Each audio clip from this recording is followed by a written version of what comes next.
어제 부산 진구의 숙소는 특이하게도 89세나 되신 노인이 직접 운영하는 여관이었는데, 어제 숙소를 알아보기 위해 전화했을 때 시설이 오래되어 많이 낡았는데도 괜찮겠느냐고 솔직하게 물어온 게 호감이 가서 정한 것이었다. 마침 연세가 몇 년 전 돌아가신 내 어머니 뻘이어서 친근하게 느껴지기도 했다. 숙소에 도착하자 노인은 바로 나를 직접 객실로 안내했는데, 자신은 이제 많이 늙어 직접 걷기 여행을 할 수는 없지만 부럽다고 했다. 그리고 자신이 젊었을 때 많이 다녀봐서 아는데 안전이 최고라며 위험한 곳은 절대로 가지 말라고 당부했다. 원래 이북이 고향인데 6.25 때 피란 내려와 올라가지 못하고 그대로 살고 있다며 자신의 지나온 인생사도 얘기해 주었다. 9살 연하 매제와는 특별히 잘 맞아 가끔 산에도 같이 다니고 좋았는데, 얼마 전에 세상을 떠나 슬프다는 얘기도 했다. 그런데 문제는 좀처럼 방에서 나갈 기미가 없다는 것이었다. 빨리 샤워를 하고 싶은데 노인의 이야기는 도무지 그칠 줄을 몰랐다. 나중에는 문을 열고 나가는 듯 하다가 다시 얘기를 꺼내고 다시 나가는 듯 하다가 또다시 얘기하기를 5차례나 반복했는데, 마치 예전에 TV에서 나오던 고전 코미디 프로를 다시 보는 듯 했다. 이제는 그만 나가셔도 된다고 말하고 싶었지만 어머진 생각에 차마 그럴 수는 없었다. 그러다가 결국 나가기는 했는데 금쪽 같은 시간이 30분이나 흘렀다. 부모님 뻘 노인에게 대화 상대를 해드리니 마치 효도한 느낌이 들어서 좋기는 한데, 나도 그 나이가 되면 그렇게나 되지 않을까 하는 걱정이 앞서기도 했다. 그런데 방은 사실 할아버지가 좋은 분인 것 빼고는 최악이었다. 일하는 아주머니를 별도로 쓰지 않고 직접 관리하는 듯 했는데 도대체 청소를 하기는 하는지 의문이 들 정도로 지저분했다. 방바닥에는 기이하게도 이 찌는 더위에 이불을 깔아 놓았는데, 내가 거두려고 들춰보니 밑에는 먼지와 이물질이 잔뜩 쌓여 있어서 결국 포기하고 다시 깔아버리고 말았다. 샤워실과 변기, 침대와 집기류 등 어느 것 하나 제대로 된 것을 찾을 수가 없었다. 하지만 나는 어차피 들어왔으니 하룻밤 묵어갈 수밖에 없다는 생각에 체념해야만 했고, 젊은 시절 군대에서 혹독한 훈련받던 기억을 떠올리며 받아들이기로 했다. 내가 군 생활한 게 40년도 더 지난 이 시점에서 걷기 여행에까지 도움이 될 줄은 미처 몰랐다. 오전 6시에 부산 진구에 숙소를 나서 사상구로 향했다. 오늘도 어제에 이어 사상구, 사하구, 서구, 중구, 영도구 순으로 걷되 도착 시점과 주변의 숙박 여건 등을 감안해서 걷기 일정을 마무리할 생각이다. 어젯밤에는 숙소 시설도 열악하긴 했지만 모기까지 많아서 밤새 잠을 살쳤더니 컨디션이 좋지 않다. 어제 부산 진구 지명 유래가 궁금해서 인터넷을 찾아봤다.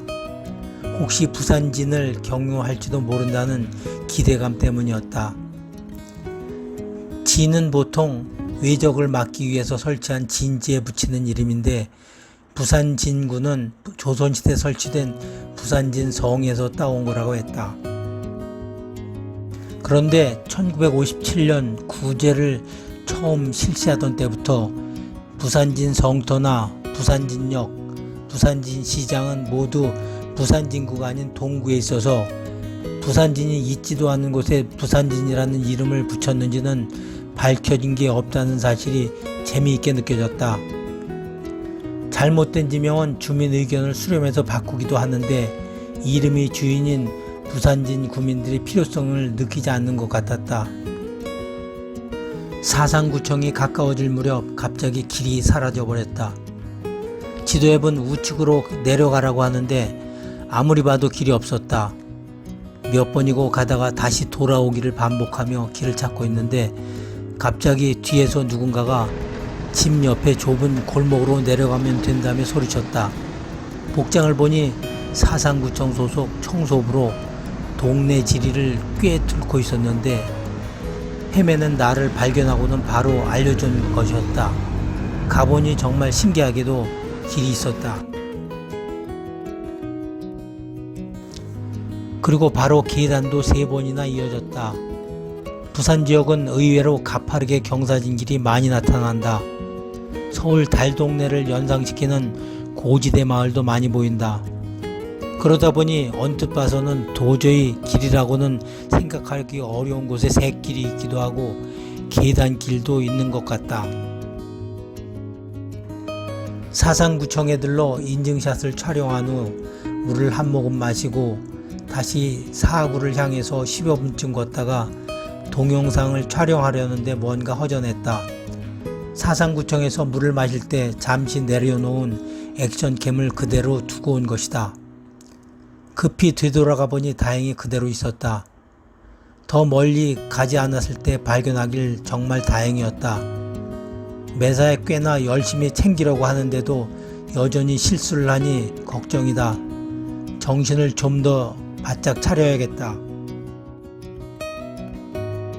사하구를 향해 걷는데 산을 끼며 돌고 계속해서 우측으로 급하게 기울어진 길이 나타나서 불편했다. 좌측 엉덩이 근육에는 약한 통증이 느껴지기도 했는데 평소 사용하지 않는 부위를 사용하니 그런 듯했다.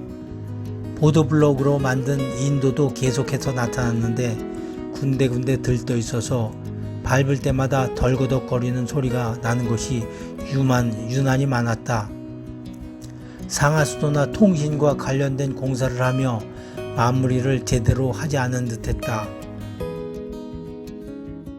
사하구청을 경유하고 서구로 들어서니 다시 달동네 분위기 고지대 마을이 나타났다.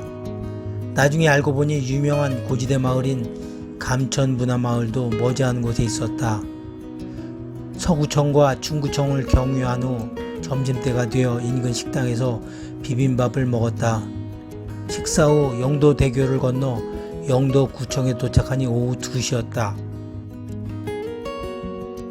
원래 오늘은 중구청까지만 걷고 내일 영도구청을 경유하여 부산항대교를 통해 남구청으로 가려고 했었다. 하지만 지도 앱으로 확인하니 부산항대교는 자동차 전용도로라서 다시 영도대교를 통해 돌아올 수밖에 없도록 되어 있었다. 따라서 코스 중복을 피하기 위해 오늘 중구에서 영도구까지 걸은 후 버스로 중구청으로 다시 돌아온 곳이었다. 영도구청 앞에서 버스를 타고 중구 지역으로 돌아와 자갈치 시장 옆에 위치한 숙소에 도착하니 오후 3시였다.